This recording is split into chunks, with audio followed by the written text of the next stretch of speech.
What's going on, everybody? Seiji here, and today I want to look at the preview stream for the upcoming April 27th update for XBoost. The community has been waiting for this preview for a while because it revealed the trailers for the last two N-EXTREME Gundams, Vicious and Supremacy.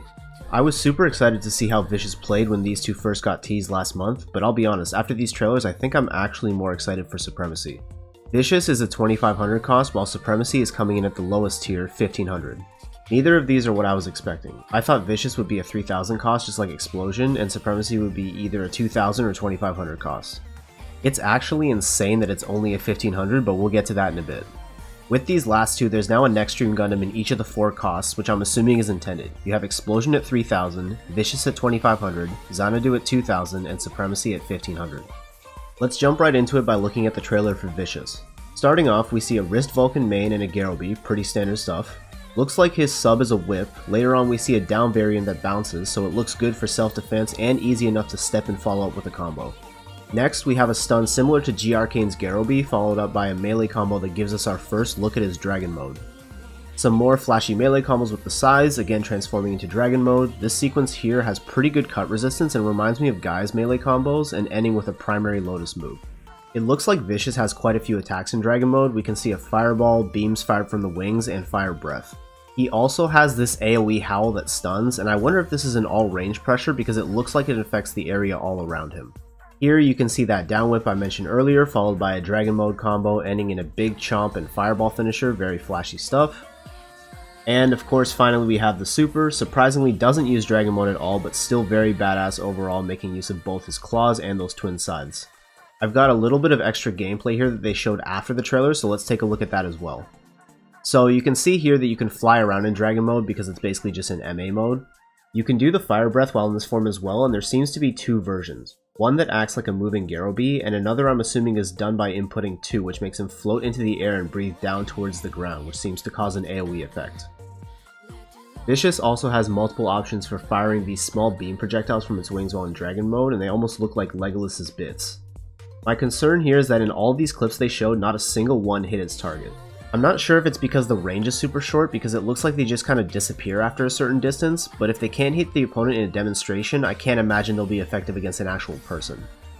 We can see the Dragon Howl here again, but still not sure if it's an omnidirectional move because we can't see the other opponent.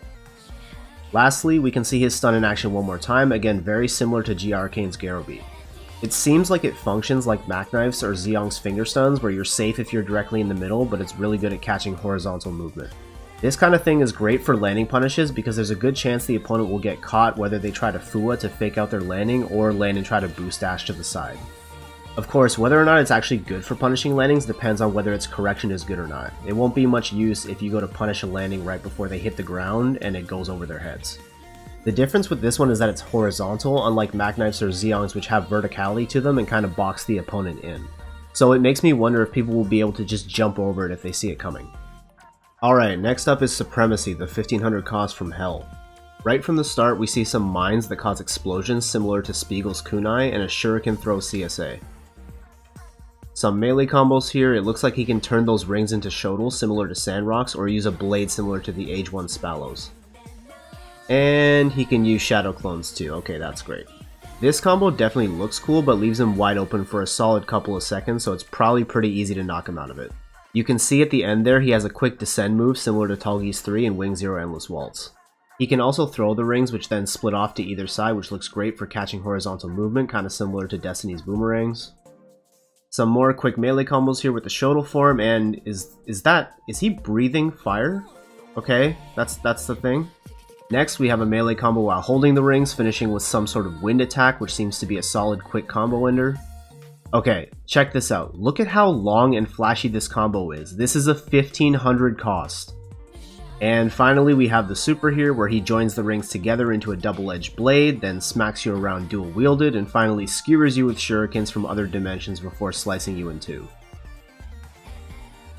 So for the extra footage, the first thing we see here is the CSA, and it seems like you can direct it based on the input. In the trailer, the shurikens basically traveled straight ahead and Supremacy was in the middle of the two clones. Here, you can see he throws it once where he's on the far left and the shurikens curve to the right, and next time he's on the far right and the shurikens curve to the left. His mines also seem to have a much larger AoE than I thought. In the trailer there weren't as many explosions, maybe because they hit an enemy closer to him before they had a chance to spread out. We see the ring throw again here, and I'm wondering what triggers the split, like whether it's a player input or just a set distance, I'm not too sure.